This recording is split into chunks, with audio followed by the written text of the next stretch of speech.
Varicose veins కి సరైన చికిత్స కోసం సంప్రదించండి ఎవిస్ హాస్పిటల్. నమస్కారం, వెల్కమ్ టు సుమన్ టీవీ. నేను గీతాంజలి. ప్రస్తుతం మనతో పాటు ఇస్కాన్ నుంచి ప్రణవానంద ప్రభుజీ ఉన్నారండి.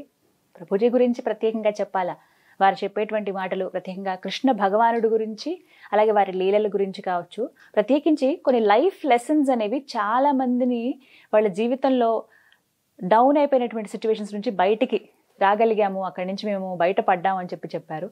అలాగే ప్రతి అంశం పైన మనకు అర్థమయ్యే రీతిలో వివరిస్తూ ఉంటారు. ఇందులో భాగంగా వారి గురించి తెలుసుకోవాలి, వారి దినచర్య ఏంటనేది కొంతమంది ప్రశ్నలు అడిగారు కామెంట్స్ రూపంలో. అలాగే మీరు ఏవైతే ప్రభుజీ గారి గురించి తెలుసుకోవాలి, వారి మాటల్లో విందామని అడిగారో అవే ఇవాళ ఇంటర్వ్యూలో మనం మాట్లాడబోతున్నాం. ఇంకా ఆలస్యం చేయకుండా ప్రారంభిద్దాం.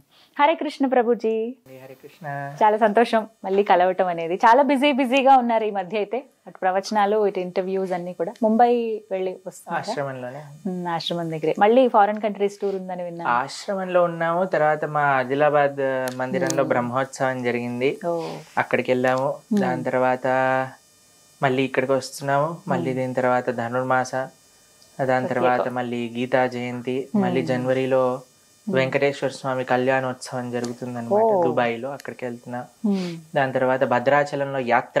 భద్రాచలంలో మనం సుందరాకాండ హవనము, సీతారామచంద్ర స్వామి వారి యొక్క కళ్యాణం పట్టాభిషేకము, దాని తర్వాత అక్కడ శ్రీరాముడు రామ భక్తులు అనే శీర్షిక పైన ప్రవచనాలు జనవరి 17, 18, 19, 20 తారీఖులలో అక్కడ భద్రాచలంలో. దాని తర్వాత కుంభమేళ ప్రయాగ క్షేత్రం. అసలు ఈసారి చాలా స్పెషల్ ఉండబోతుంది ప్రయాగ క్షేత్రంలో మహాకుంభమేళ ఈ వచ్చే సంవత్సరం. కాబట్టి 12 years కి ఒకసారి వచ్చే కుంభమేళ అన్నమాట.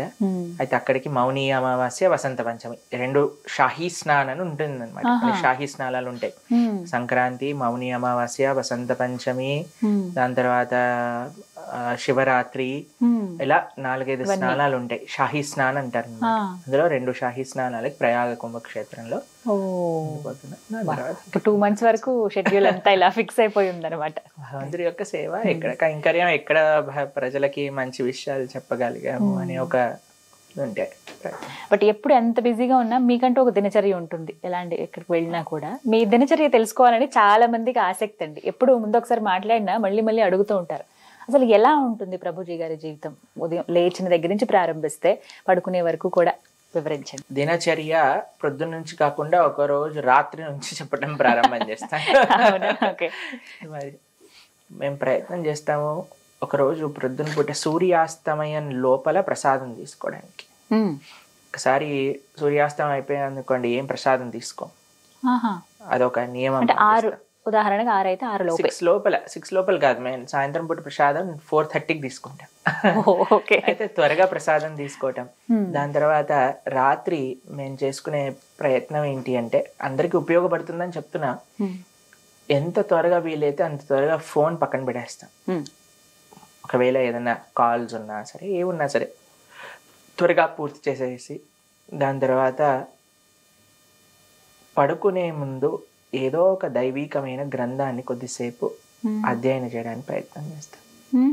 కృష్ణుడి యొక్క లీలలు, భాగవతంలో నుంచి రామాయణం, ఏదో ఒక పేజ్ అయినా సరే చదివి ఒక మాల జపం చేసుకొని భగవంతుడికి ప్రార్థన చేసుకొని, తండ్రి రేపటి రోజు అంటూ నాకు ఇస్తే దాన్ని మంచిగా నీ సేవలో ఉపయోగించుకునే శక్తినివ్వు అని భగవంతుడికి ప్రార్థన చేసి పడుకుంటాను. 9:30 ఆ టైం కల్లా పడుకోవడానికి ప్రయత్నం కార్యక్రమాలు ఉంటే అది వేరే విషయం అనుకోండి. ఆశ్రమంలో ఉంటే విషయం చెప్తున్నాను. 9:30 కల్లా నిద్రపోతాను. పడుకున్నాక నెక్స్ట్ డే ప్రొద్దున సుమారుగా 3:30 నుంచి 4 మధ్యలో బ్రహ్మముహూర్తాల్లో అది ఎప్పటికీ పని ఉంటుంది. 3:30 to 4 మధ్యలో లేచి స్నానం ఆచరించి, దాని తర్వాత మన ఆలయంలో మనకి 4:30కి స్వామి యొక్క మొట్టమొదటి ఆరాధన జరుగుతుంది అన్నమాట. అక్కడికి వెళ్ళి ఆ ఆరాధన అవన్నీ పూర్తి అయిపోయేసరికి మనకి సుమారుగా జపం చేసుకోవడం, ప్రొద్దున పూట 2 గంటల సేపు మేము మా మంత్రాన్ని జపం చేసుకుంటాం. నామ జపం చేసుకున్నాక సంధ్యావందనాది కార్యక్రమాలన్నీ అయిపోయాక, దాని తర్వాత మళ్ళీ భాగవత ప్రవచనం ఇవన్నీ అయిపోయేసరికి, అంటే ప్రొద్దున 4:30 నుంచి ప్రొద్దున పూట 9 గంటల వరకు ప్రొద్దున పూట సాధన అయిపోతుంది. ఇప్పుడు చూడండి, మీరు ఒక మంచి విషయం గురించి మాట్లాడాలన్నా, ధర్మం యొక్క ప్రచారం చేయాలన్నా, సేవ చేయాలన్నా భగవంతుడికి అది ఎప్పుడు కూడా ప్యాషన్తో అవ్వదండి. చాలా హ్యూమిలిటీతో అవుతుంది, కంపాషన్తో అవుతుంది. ప్యాషన్తో అవ్వదు, కంపాషన్తో అవుతుంది. ఇప్పుడు చాలా మంది మనం ఇంటర్నెట్లో చూస్తూ ఉంటాం, చాలా ప్యాషనెట్గా ఇది చెయ్యాలి, అది చెయ్యాలి, వీళ్ళు ఇది వాళ్ళది అని ఏదో వాళ్ళు దే వాంట్ టు ప్రూవ్ దెమ్సెల్వ్స్గా అనుకుంటారు. ప్రతిరోజు చేసేటువంటి సాధన ఏదైతే ఉందో, ప్రొద్దున పూట బ్రహ్మముహూర్తంలో లేవటం కానీ, చల్లనీళ్ళతో స్నానం చేయటం కానీ, లేదా జపం చేసుకోవటం కానీ, భాగవతం అధ్యయనం చేయటం కానీ, భగవద్గీత పఠన కానీ, ఇవన్నీ కూడా ఈ సాధన మనకి చాలా ఇంపార్టెంట్. సాధన లేకుండా మనం ఏం సాధించలేమండి. కాబట్టి నియమంగా ఇంత సాధన అనేది పెట్టుకుంటాం. రోజు 2 గంటలు జపం చేసుకోవాల్సిందే. ఏకాదశి వస్తే 64 మాలలు జపం చేయాల్సిందే.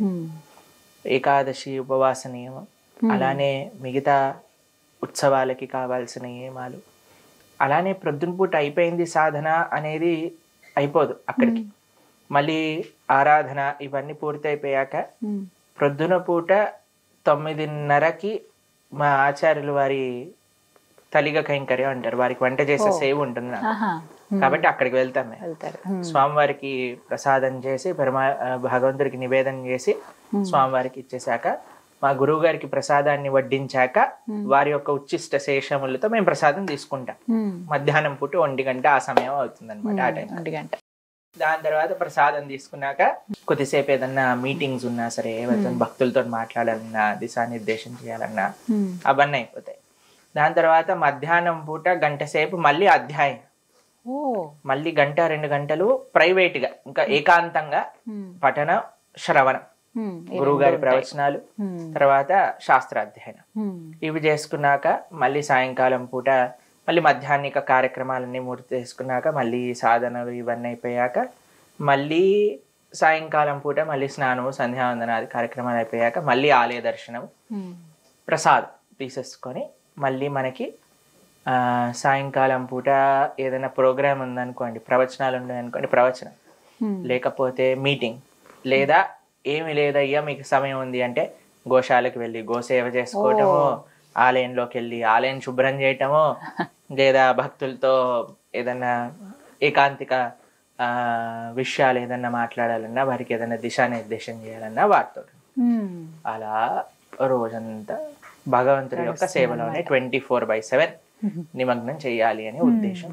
అన్నిటికంటే మెయిన్ ఒక సాధువు ఉండాల్సిన లక్షణం ఏంటి అని అంటే, ఒకటి సాధన, ప్రచారం, 2 చెప్పేవి ఆచరిస్తూ ఉండాలి, దాన్ని 10 మందికి చెప్తూ ఉండాలి.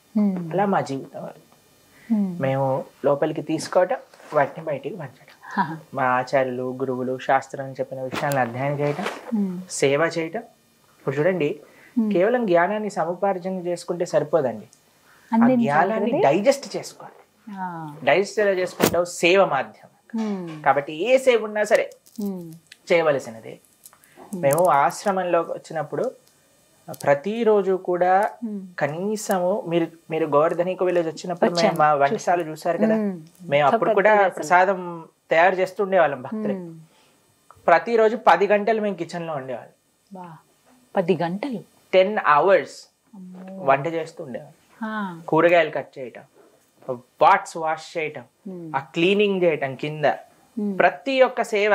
ఈ సేవ చేస్తాము, ఈ సేవ చేయం, మేము భాగవత ప్రవచనాలు చెప్తామండి, మేము ఈ సేవ చేయాలంటివి ఉండదు.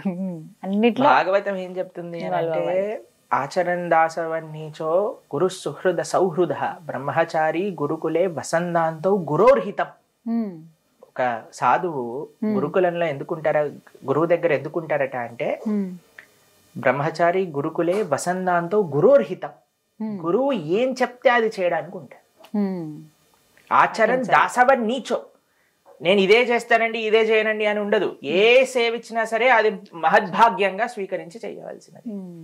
ఎందుకు? గురు సుహృద సౌహృద, గురువు గారితో ఆ యొక్క రిలేషన్షిప్ ని ఎస్టాబ్లిష్ చేసుకోవడానికి. కాబట్టి మా జీవితం అలానే గడుస్తూ ఉంటుంది.